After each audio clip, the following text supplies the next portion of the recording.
Terapanth Hindi audio book में आपका स्वागत है। अगर आप इस चैनल पर नए हैं तो इसे सब्सक्राइब कर दीजिए और बेल आइकन प्रेस कर दीजिए ताकि आपको ऑडियो बुक के नोटिफिकेशन रेगुलर मिलते रहें। ओम अरहम। तेरापंथ हिंदी ऑडियो बुक में आपका स्वागत है। यात्रा एक अकिंचन की, आचार्य महाप्रज्ञ।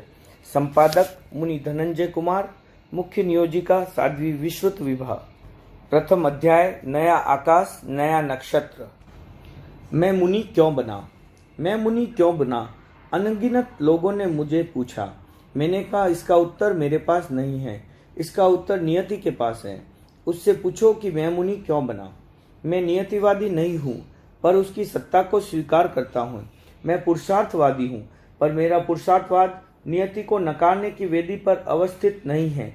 मैं कह सकता हूँ कि मुनि बनने के लिए मुझे कोई विशेष पुरुषार्थ नहीं करना पड़ा। मुनि दीक्षा के प्रसंग में कुछ उत्तर दिए जाते हैं। मैं उस समय इस उत्तर श्रृंखला को नहीं जानता था, इसलिए मैं नहीं कहता। मुझे संसार असार लगा, इसलिए मैं मुनि बन गया। जन्म मरण के चक्कर से डरकर मैं मुनि बन गया। नरक के भय और स्वर्ग के प्रलोभन से मैं मुनि बन गया। मुझे इसका एक ही उत्तर देना पसंद है और वही उत्तर देता रहा हूँ कि कोई अज्ञात की प्रेरणा थी, ज्ञात जगत की घटना घटी और मैं मुनि बन गया। हम अज्ञात को छोड़कर केवल ज्ञात को समझने का प्रयत्न करते हैं, केवल उसके आधार पर निष्कर्ष निकालना चाहते हैं। वह सच होने पर भी अधूरा सच होता है, पूरा सच नहीं होता। मैं मुनि बनने के और मुनि तुलसी की छत्र छाया में नई जीवन यात्रा चलाने को एक अज्ञात की प्रेरणा मानता हूँ। ज्ञात जगत में इसका समाधान कारक उत्तर मुझे उपलब्ध नहीं है। प्रेरणा। तर्क शास्त्र में दो कारण प्रमुख माने जाते हैं, पहला उपादान, दूसरा निमित्त। मुनि बनने का बीज उपादान कारण मुझ में विद्यमान था, उसे प्रस्फुटित होने के लिए निमित्त की अपेक्षा थी। जीवन के दूसरे दशक के प्रारंभ में उसकी संपूर्ति हो गई। मैं जीवन का एक दशक पूरा कर चुका था, दूसरे दशक में प्रवेश हो चुका था। उस समय मुनि छबील जी का चातुर्मास टमकोर में हुआ। उनके सहवर्ती मुनि मूलचंद जी ने मुझे तत्वज्ञान पढ़ने के लिए प्रेरित किया। मैंने अध्ययन शुरू किया। एक दिन मुनि दय ने मुझे मुनि बनने की बहुत सी हल्की सी प्रेरणा दी। मेरा अंतःकरण झंकृत हो गया, जैसे कोई बीज अंकुरित होना चाहता हो और उस पर पानी की फुहार गिर जाए। जैसे मेरा अंतर्मन मुनि बनना चाहता हो और उसकी प्रेरणा की ही प्रतीक्षा हो। मुझे ऐसा ही अनुभव हुआ। मैंने अपनी माँ बालू जी से कहा, मैं मुनि होना चाहता हूँ। माँ ने कहा, मैं साध्वी होना चाहती हूँ, पर कितना कठिन है यह मार्ग और कितनी कठिन है इसकी साधना, तूने सोचा है? मैंने कोई उत्तर नहीं दिया। अनुत्तरित को उत्तरित करना मुझे जरूरी नहीं लगा। मैंने अपनी भावना मेरे संरक्षक बालचंद जी के सामने प्रस्तुत की। मैं साधु बनना चाहता हूँ।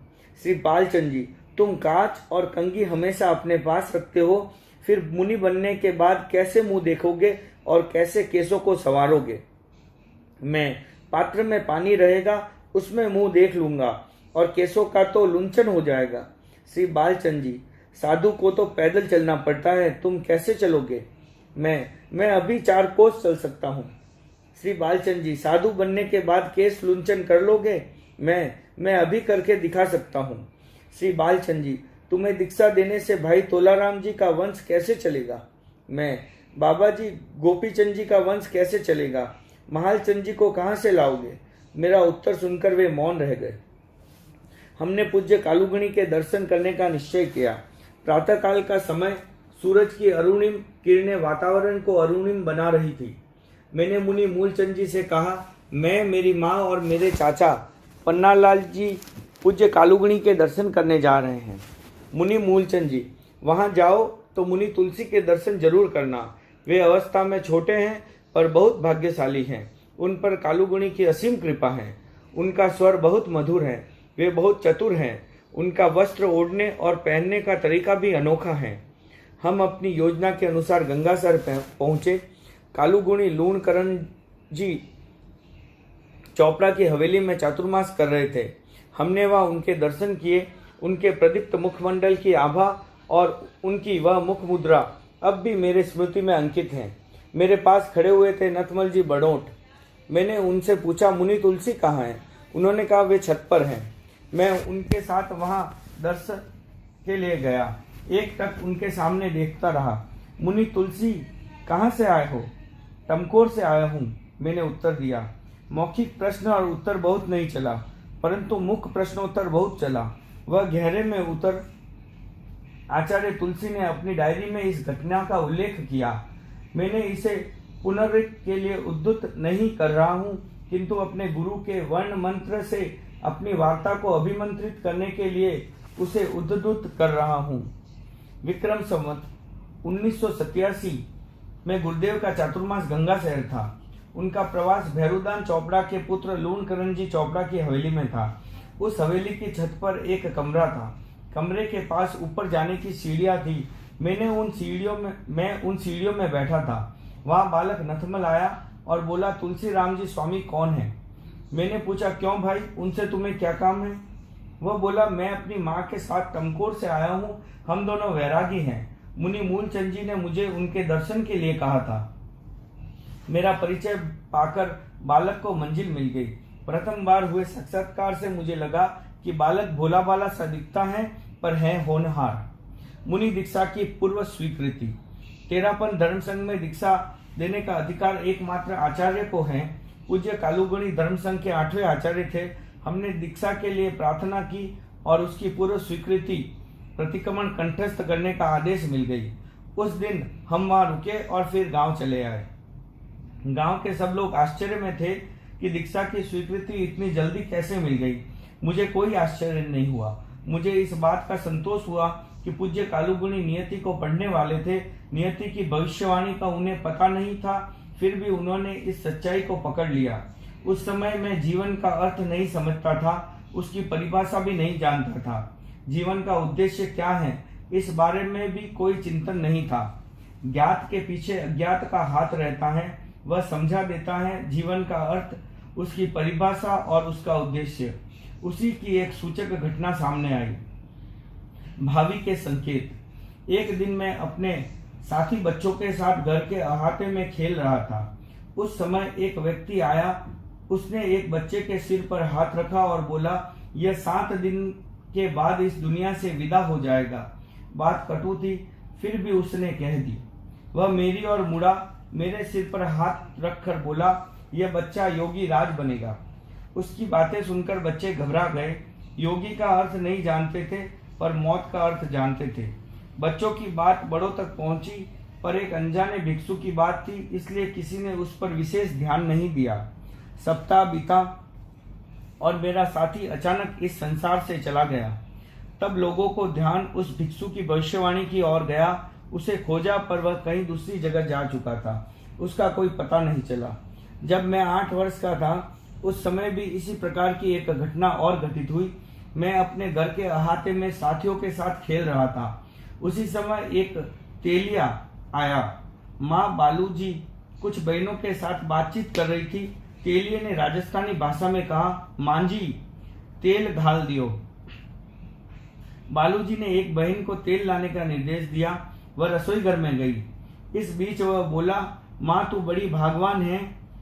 बाखल घर के अहाते में जिको थारो बालक खेल रहे हो है, वो बड़ो पुण्यवान है। बालूजी ने कहा, यदि मैं भगवान होती तो मारा घरवाला क्यों जाता? तेलिए ने कहा, थारो लड़को जिको बाखल में खेले हैं, वो एक दिन राजा बनसी। बालूजी का चेहरा खिल उठा। आसपास बैठी महिलाओं को उसकी बात में रस आने लगा। उन्होंने उससे पूछा, अच्छा और कहीं बतावे हैं? तेलिए ने एक बहन की ओर इशारा करते हुए कहा, आ बहन गर्भवती हैं, आज सु 8वें दिन इरे बेटो होसी। वह बहन सी हरकचंद जी चौरड़िया की धर्मपत्नी थी। तेलिए ने बालूजी की ओर मुड़कर कहा, माँ जी थारी बड़ी बेटी थारी सेवा करसी। बालूजी ने कहा, बातो पराए घर जासी, आपरे सासरे जासी, मारी सेवा किया करसी। चौथी बार तेलिए ने एक दुखद बात कह डाली, 7वें दिन थारे एक पड़ोसी रे लड़के री मौत होसी। बहनों को जब ये बात अप्रिय लगी, उन्हें लगा कि यह आदमी ठीक नहीं है, यहाँ से जितना जल्दी चला जाए अच्छा है। तेलिए ने स्थिति को समझा, अपने पात्र में तेल का दान लेकर वहां से प्रस्थित हो गया। 7वां दिन आया, पड़ोस में रहने वाले अग्रवाल परिवार का 8 वर्षीय लड़का काल कवलित हो गया। इस दुखद घटना के घटते ही उस तेलिए को ढूंढा गया, लेकिन उसका कहीं अता पता नहीं मिला। उसके दूसरे दिन ही श्री हरचंद जी की धर्मपत्नी ने एक पुत्र को जन्म दिया। तेलिए द्वारा की गई 2 भविष्यवाणियां सच हो गई। मालीबाई का विवाह हो चुका था। माँ बालूजी दीक्षित हो गई। अकस्मात एक दुर्घटना घटी। मालीबाई के पति का देहांत हो गया। मालीबाई का मन संसार से उद्विग्न हो उठा। संयम के पथ पर चलने का निश्चय प्रबल बन गया। विक्रम संवत 1998 में मालीबाई साधी मालूजी बन गई। माँ बेटी के अलग हुए रास्ते पुनः एक हो गए। पूज्य गुरुदेव ने साधी बालूजी की सेवा में साधी मालूजी को नियोजित किया। साधी मालूजी ने अंतिम समय तक संसार पक्षी माँ साधी बालूजी की सेवा की। मैं 18 फरवरी 1994 को आचार्य बना। चौथी भविष्यवाणी भी कृतार्थ हो गई। फलित कपालो न भूपाल, यह पुराना संस्कृत सूक्त है। कपाल फलित होता है, इसका तात्पर्य मैं नहीं जानता। मेरा कपाल फलित हुआ है, यह मैं जानता हूँ। मेरी बहन के विवाह का प्रसंग था। घर में काफी लोग आए। परिवार के सभी लोग कार्य में व्यस्त थे। घर में हलचल का वातावरण था। मेरे मन में एक विकल्प उठा। चंचलता ने उद्दीप्त किया और मैं आंख पर पट्टी बांधकर चलने लगा। घर के बाहर का आंगन बाखल, उसकी लंबाई में चलने लगा। चलते चलते बाहरी दरवाजे से पहले जो दीवार थी उससे सिर टकरा गया। खून आने लगा। मैं जोर जोर से चिल्लाया, पर सब लोग विवाह की तैयारी में व्यस्त थे। किसी ने मेरी ओर ध्यान नहीं दिया। आखिर मैं रोता रोता अपनी माँ के पास गया।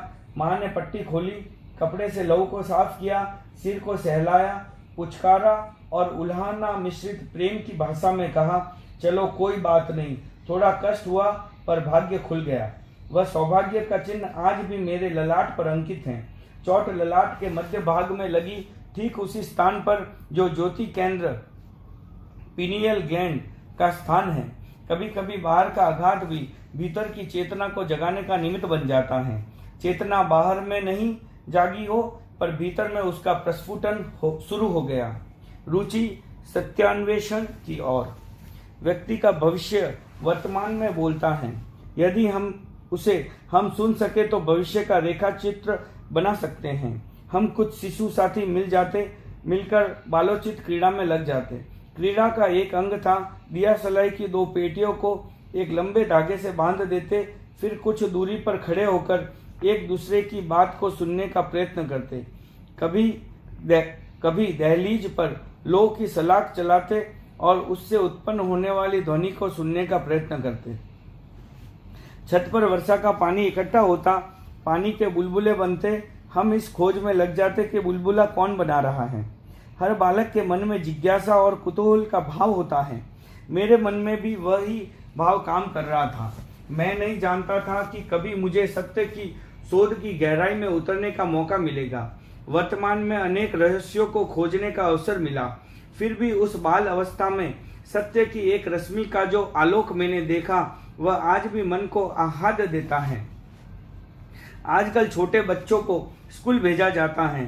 वास्तव में हमारा मस्तिष्क 8 वर्ष की अवस्था के बाद पढ़ाई के योग्य बनता है। आगम साहित्य में इस धारणा का समर्थन होता है। संभव है मेरा मस्तिष्क 10 वर्ष के बाद परिपक्व हुआ हो। मेरा अध्ययन व पढ़ाई उसी अवस्था से प्रारंभ होती है। एक पहेली। मेमन सिंह, वर्तमान में बांग्लादेश में मेरी चचेरी बहन का विवाह था।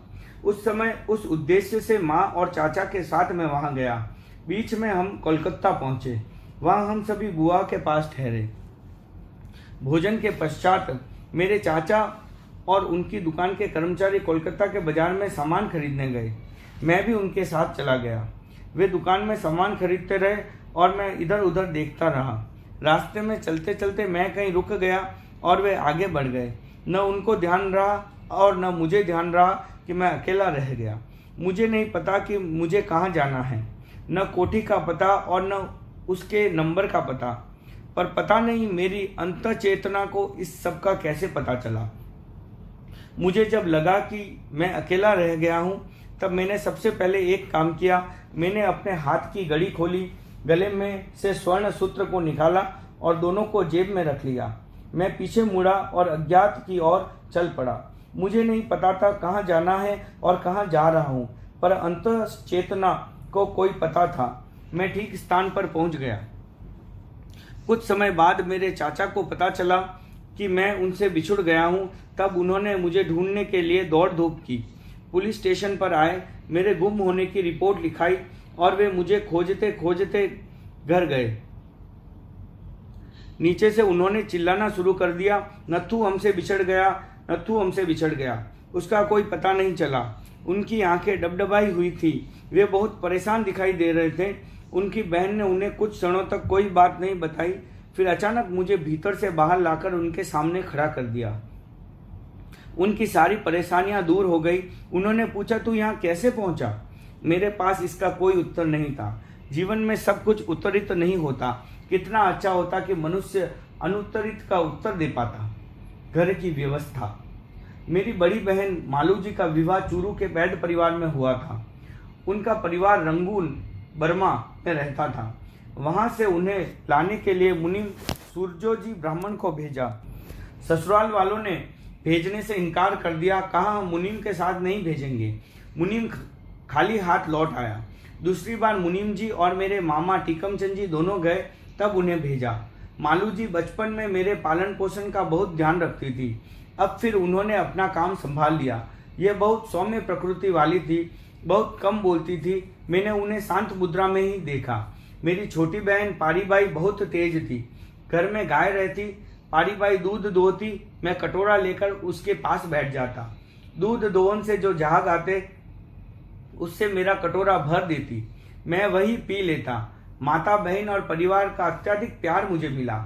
छोटे गांवों में जितना पारिवारिक संबंध होता है उतना बड़े शहरों में दुर्लभ है। शायद उसकी कल्पना भी नहीं की जा सकती। पिताश्री विद्यमान नहीं थे, फिर भी पारिवारिक जनों का इतना स्नेह वात्सल्य था कि किसी प्रकार की कठिनाइयों का अनुभव नहीं हो रहा था। माताश्री को घर का काम चलाने में अवश्य कठिनाई रही होगी। दीक्षा लेने का विचार हुआ। फूलवाड़िया की दुकान बंद कर दी। पास में जो भूमि भवन और संपत्ति थी उसका बंटवारा कर दिया। कुछ संपत्ति परिवार वालों को दी और कुछ छोटी बहन पारीबाई को दे दी। बड़ी बहन स्वयं हमारे साथ दीक्षा लेना चाहती थी, पर ससुराल वालों ने दीक्षा की स्वीकृति नहीं दी। तेरापन धर्म संघ का यह अनुशासन है कि निकट संबंधियों की स्वीकृति के बिना दीक्षा नहीं दी जा सकती। बड़ी बहन अकेली किसके पास रहे, एक समस्या थी। उस समस्या का समाधान 2 चरणों में हुआ। हमारी दीक्षा के 5 वर्ष बाद तक वे अपनी बुआ जड़ावबाई मणोत के पास रही। उनके स्वर्गवास के बाद रायचंद जी सुराणा की पत्नी के पास रही। उन्होंने मालू जी को बड़े सौहार्दपूर्ण ढंग से रखा। पूरे परिवार ने उनके साथ सम्मानपूर्ण आत्मीय व्यवहार किया। दीक्षा की स्वीकृति। घर की पूरी व्यवस्था करने के बाद हम कालूगुणी के दर्शन करने गए। उस समय कालूगुणी श्री डूंगरगढ़ और सरदार शहर के बीच भादासर गांव में विराज रहे थे। सांझ का समय एक तिबारी, उसके मध्यवर्ती द्वार में पूज्य कालूगुणी विराज रहे थे। उसके बाहर गणेश दास जी गधैया बैठे थे। मैं आगे आया और गुरुदेव से प्रार्थना की, मुझे दीक्षा का आदेश दे। गुरु बोले, दीक्षा कौन लेगा? मैंने कहा, मैं और मेरी माँ। गुरुदेव, पहले तुम ले लो, तुम्हारी माँ के लिए फिर सोचेंगे। मैं दोनों साथ ही लेंगे, माँ को छोड़कर दीक्षा नहीं लूंगा। गुरुदेव ने 1-2 बार वही बात दोहराई, पर मैं अपनी बात पर दृढ़ रहा। गुरुदेव, तो साथ में लेना है? मैंने कहा, हाँ। गुरुदेव, ठीक है, माघ शुक्ला 10वीं के दिन तुम्हारी दीक्षा हो जाएगी। उत्सव वैराग्य था। कुछ दिन गुरुदेव की सेवा में रहकर हम लोग टमकोर आ गए। मेरे साथ कुछ मेरे साथी भी दीक्षा के लिए तैयार हुए थे, पर साथ कोई नहीं दे सका। खेल कूद, बातचीत, खाना पीना, इन सब में हम 5-7 मित्र साथ ही रहते थे, पर त्याग के मार्ग पर कोई साथ नहीं चला। बहुत सरल है सुविधा में साथ देना, पर बहुत कठिन है त्याग में साथ देना। मैं वैरागी बन गया। गांव के लोगों ने उत्सव मनाना शुरू किया। पूरे गांव के साथ निकट का संबंध था। अग्रवाल, ब्राह्मण, राजपूत, जाट, नाई, कुंभार आदि सभी जातियों के साथ अपनत्व था। पूरे गांव में एक नया वातावरण बन गया। नत्थू गांव छोड़कर जा रहा है, सर्वत्र यही चर्चा। दीक्षा के लिए प्रस्थान। सबकी शुभाशीष लेकर हमने सरदार शहर की ओर प्रस्थान किया। टमकोर में रेलवे स्टेशन नहीं था, इसलिए हम लोग ऊंट पर चढ़कर हड़ियाल गए। सैकड़ों लोग साथ हो गए। ऊँटों का काफिला हो गया। रास्ते में लोग मिले। उन्होंने पूछा, क्या टमकोर खाली हो रहा है? उन्हें दीक्षा के बारे में जानकारी दी गई। सरदार शहर पहुंचकर हमने गुरुदेव की उपासना की। वहां महफिल में ठहरे। दीक्षा की तैयारियां शुरू हो गई। गणेश दास जी गधायन ने गहने पहना कर मुझे अलंकृत किया। उनके साथ सागरमल जी बरड़िया, बबूतमल जी दुग्गड़ काम कर रहे थे। बरनोला निकालने का प्रसंग आया। तब गधैया जी ने कहा, वैरागी छोटा है, घोड़ा ऊंचा है, यह कैसा लगेगा। चिंतन करते करते हल निकल आया। सेठ सुमेरमल जी के यहाँ एक विशेष जाति की छोटी घोड़ी है, उस पर वैरागी को बिठा देते हैं। मेरे साथ 2 वैरागी 6 वैरागी थे। भीकमचंद जी चौरड़िया ने आग्रह किया, यह वैरागी चौरड़िया परिवार का है, इसलिए एक बरनोला हमारे घर से होगा। दीक्षा के आसपास का समय बड़ा विचित्र होता है। हर व्यक्ति वैरागी को अपने घर ले जाना चाहता है और हर व्यक्ति उसको कुछ न कुछ खिलाना चाहता है। पता नहीं वह कैसा समय है कि दीक्षार्थी सबके लिए आकर्षण का विषय बन जाता है। मैं दीज बन गया। माध शुक्ला दशमी की पावन वेला, भंसाली जी का बाग। पूज्य कालूगुणी साधु साध्वियों से परिवृत होकर वहां पधारे। हम सब दीक्षार्थी अपने अपने पारिवारिक जनों से घिरे हुए वहां पहुंचे। गुरुदेव को वंदना की, वेश परिवर्तन किया। तेरा पंथ में दीक्षा पारिवारिक जनों की स्वीकृति पूर्वक होती हैं। परिषद के बीच लिखित आज्ञा पत्र या स्वीकृति पत्र पढ़ा गया। पूज्य कालूगुणी ने हम सबको दीक्षा की कठिन साधना के प्रति आगाह किया। हमने अपना संकल्प व्यक्त किया। पारिवारिक जनों की मौखिक स्वीकृति भी ली गई। सारी औपचारिकता संपन्न हुई। हम सब गुरुदेव के सामने खड़े हो गए। बद्धांजलि और विनय से झुका हुआ अग्र मस्तिष्क। वह क्षण आंतरिक उल्लास से भरा हुआ था। उस क्षण की जीवन के सामान्य क्षणों से तुलना नहीं की जा सकती। आगम का सिद्धांत है, दीक्षा का क्षण अप्रमत्त अवस्था का क्षण होता है। वह क्षण अपूर्व आनंद और त्याग के प्रति पूर्ण समर्पण का क्षण होता है। उस समय बाहर की चेतना अंतर की चेतना में विलीन हो जाती है। एक नया जन्म।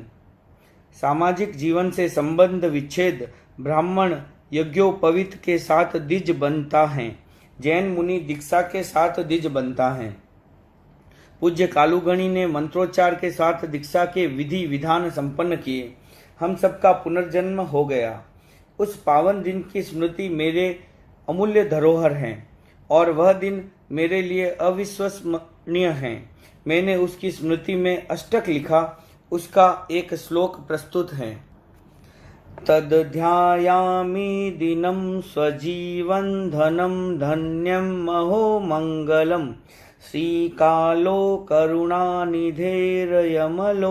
पादाब्जयो सनिधो सद्भक्तयान करंधो ज्वलीवरः प्रोत्साह दीक्षापटु दीक्षां स्वीकृतवान् विरक्त हृदयो मात्रा समं प्रशद्दि। मुझे उस जीवन धन्य उत्सव और कल्याणकारी दिन की स्मृति हो रही है, जिस दिन मैं करुणा के सागर श्रीमद् कालूगणी के पवित्र चरण कमलों में आया। उस समय मेरे चित्त में दीक्षा लेने का परम उत्साह था। विरक्त हृदय वाले मैंने अपनी माँ बालू जी के साथ भरी परिषद में दीक्षा स्वीकार की। उस समय मैं आचार्य देव के समक्ष सिर झुकाए हाथ जोड़े खड़ा था। मुनि दीक्षा एक सौभाग्य है। उसके जीवन का निर्माण अनेक घटक तत्वों पर निर्भर है। उस सौभाग्य का प्रथम स्वस्तिक है स्वाध्याय और दूसरा स्वस्तिक है ध्यान। जिसे योग्य गुरु का सानिध्य मिलता है, उसके भाल पर प्रथम स्वस्तिक अंकित हो जाता है। मुझे उसका सौभाग्य प्राप्त हुआ। सिद्ध हो गई समापति। बाग से प्रस्थान कर हम गधैया जी के नोहरे में आए। वहां पहुंचते ही कालूगणी ने मुझे निर्देश किया, तुम तुलसी के पास जाओ, वह तुम्हारी शिक्षा दीक्षा होगी। गंगा शहर में अज्ञात की उर्वरा में एक बीज वपन हुआ था, उसे अब अंकुरित होने का अवसर उपलब्ध हो गया। मुनि दीक्षा स्वीकारने के पश्चात क्या करना चाहिए, इसकी दिशा में मेरे सामने स्पष्ट नहीं थी। अज्ञात जब सक्रिय होता है तब ज्ञात की दिशा स्पष्ट नहीं होती। शायद ऐसा भी होता होगा कि ज्ञात की दिशा स्पष्ट होने पर अज्ञात की सक्रियता कम हो जाती है। दीक्षा का दूसरा दिन संघीय परंपरा के अनुसार सूर्योदय के पश्चात साधिया पूज्य कालूगुणी के दर्शन करने आई। मैं पूज्य कालूगुणी की उपासना में बैठा था, उठा और मेरी माँ साध्वी बालू जी के पास गया। बाल सुलभ स्वर में मैंने कहा, माँ मेरा तो साधुपन में मन लग गया, तुम्हारा भी लग गया? साध्वी प्रमुखा कान कुमारी जी बोली, नाना साधु जी, आपका लग गया तो इनका भी लग गया। संयम यात्रा आगे बढ़ने लगी। हम सबके साथ घुल मिल गए। मेरा पूज्य कालूगणी और मुनि तुलसी के साथ तादाद में जुड़ गया। महर्षि पतंजलि की भाषा में समापति सिद्ध हो गई। तेरापंथ हिंदी ऑडियो बुक में आपका स्वागत है। जन्मभूमि और परिवार। आज मैं 90 वर्ष का हूँ। कभी एक क्षण का था, क्षणों ने मील घड़ी का बनाया, घड़ियों ने पहर का, पहरों ने दिन का, दिनों ने महीनों का, महीनों ने वर्ष का। एक पर एक वर्ष आते गए। जीवन का 9वां दशक संपन्नता की ओर है। समय की सुई सदा घूमती है, वह कभी नहीं रुकती।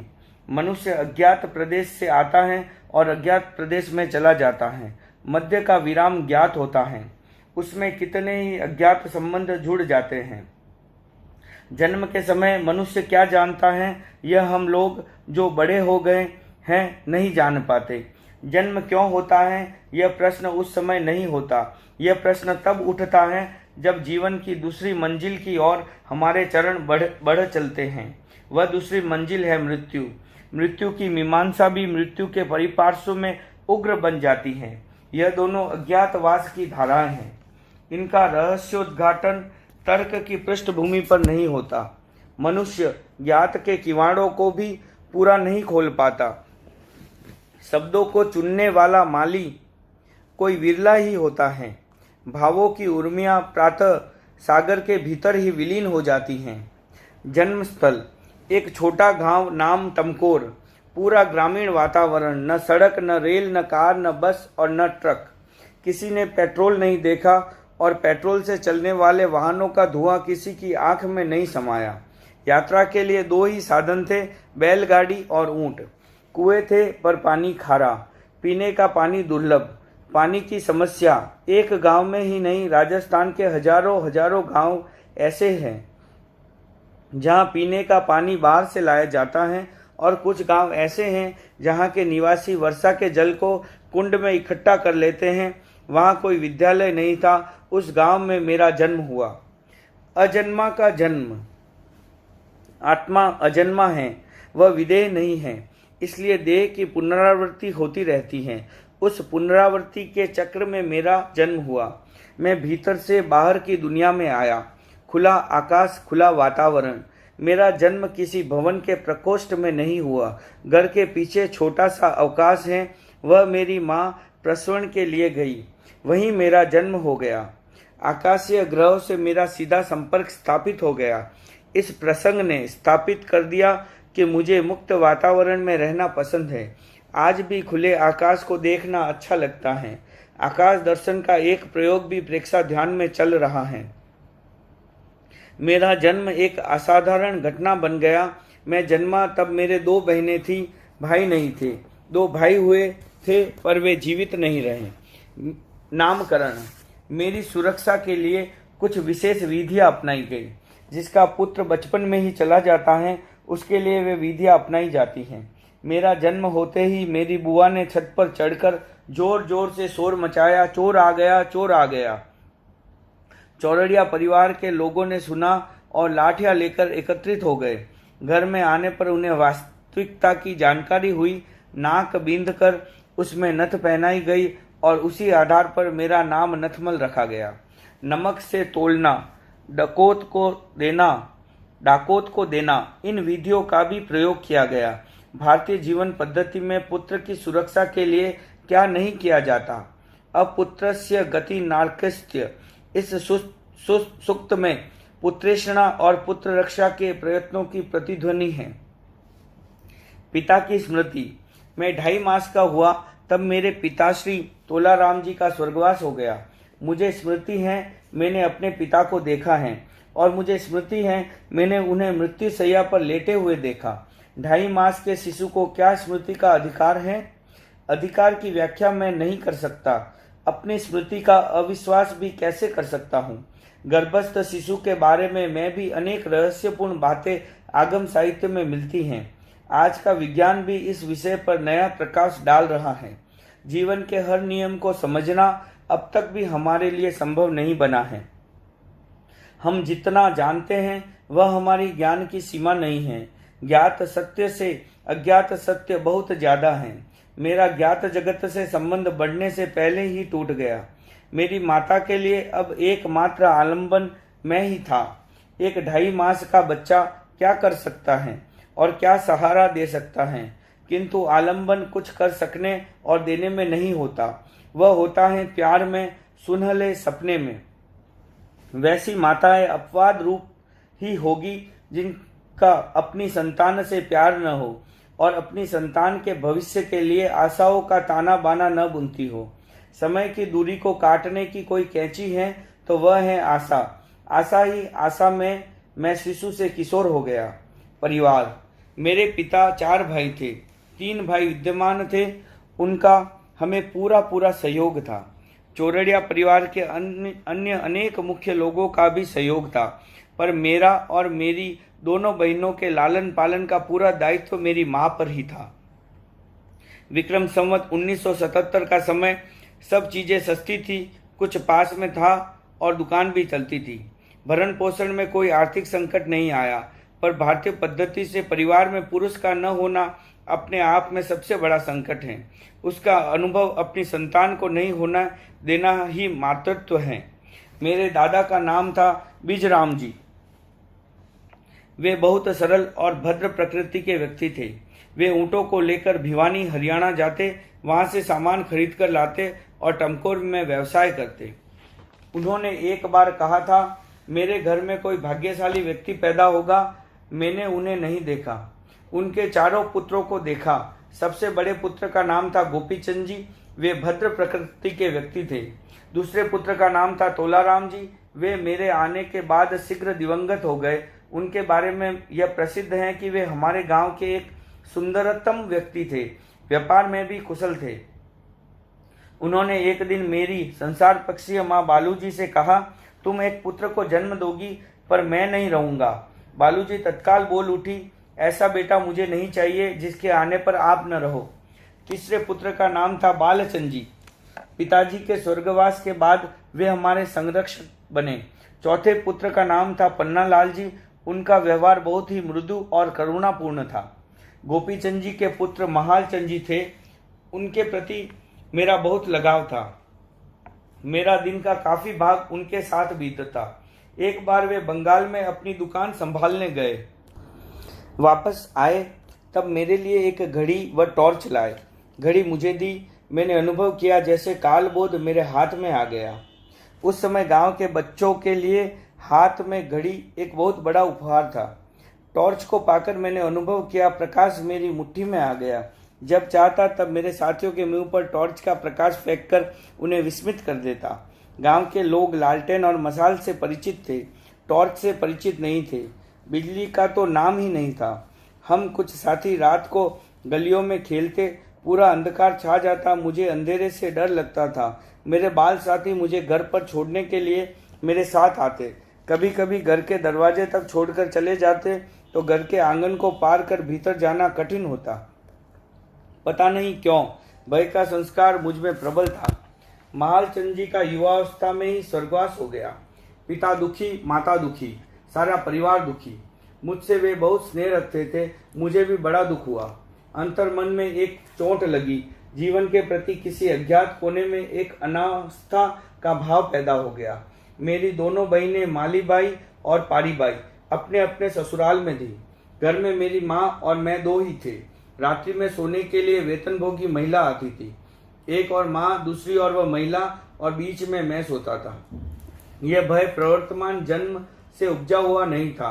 प्रतीत होता है मैं अतीत के जन्म से ही यह संस्कार लेकर आया था। अध्ययन, मैंने स्कूल का दरवाजा भी नहीं देखा। उस समय छोटे गांवों में प्राय विद्यालय नहीं होते थे। बच्चों की रुचि खेलकूद में ज्यादा होती थी, पढ़ने के प्रति आकर्षण नहीं होता था। गुरुजी विष्णुदत्त जी एक पाठशाला चलाते थे। उनकी पाठशाला में व्यापारी समाज के बच्चों को आजीविका के उपयोगी वर्णमाला, पहाड़े और महाजनी का गणित सिखाया जाता था। मेरे ननिहाल वाले खियासर को छोड़ सरदार शहर में बस गए। एक बार हम लगभग 6 मास तक वहां रहे। वहां नेमनाथ सिद्ध पाठशाला चलाते थे। उनकी धार्मिक आस्था का केंद्र तेरापंथ था। वे शास्त्रों के अच्छे ज्ञाता थे। शास्त्रीय चर्चाओं में वे उनका अच्छा उपयोग होता था। आचार्य तुलसी ने कालू यशो विलास में उनका उल्लेख किया है। उनकी पाठशाला में कुछ महीनों तक मैं जाता रहा, पर क्या पढ़ा यह मुझे याद नहीं। पढ़ने का अवसर तो ज्यादा नहीं मिला, फिर भी मन में जिज्ञासा, नई नई बातों को जानने की उत्सुकता, कहानी सुनने की प्रबल इच्छा बनी रहती। मेरी माँ, मेरी बुआ और घर में काम करने वाली नौकरानी समय समय पर कहानियां सुनाया करती थी।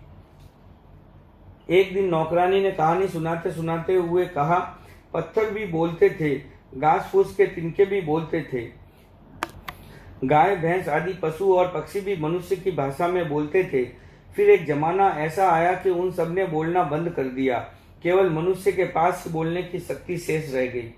इस प्रसंग को सुनकर मेरा बाल मन आंदोलित हो उठा। मैंने पूछा, क्या अब पत्थर बोल सकते हैं? क्या गाय अपने सुख दुख की बात मनुष्य को बता सकती हैं? इस प्रश्न का उत्तर मुझे नहीं मिल रहा। मानसिक उद्वेलन ने अज्ञात रहस्य को खोलने की वृत्ति जागृत कर दी। यह स्वीकार करने में मुझे कोई संकोच नहीं है कि आज भी अज्ञात रहस्यों को खोलने में जितनी आनंद की अनुभूति होती है, उतनी ज्ञात के पुनरावर्तन में नहीं होती। महालचंद जी की बहन छोटी बाई विवाह के बाद अपने ससुराल गई। पहली बार ससुराल जाने के समय भाई साथ में जाता है। इस प्रथा के अनुसार मैं भी उनके साथ गया। मैं स्थिरवासी साधियों के दर्शन करने गया। सीढ़ियों के नीचे खड़ा था। उस समय एक विचित्र सा अनुभव हुआ। मुझे आज भी उसकी स्मृति है। पूज्य गुरुदेव का जन्म स्थल साधियों के निवास स्थान के पास ही है। उसके प्रकंपन मुझे प्रकंपित कर रहे थे, अथवा कोई भविष्य की सूचना दे रहा था, वह मैं नहीं जानता। इतना जानता हूँ, मैं उस स्थान को प्रतिमा की भांति स्थिर होकर अनिमेष दृष्टि से देखता रहा। मैंने साधियों के दर्शन किए। इतनी साधियों को एक साथ पहली बार देखा था। एक नए संस्कार का निर्माण हो गया।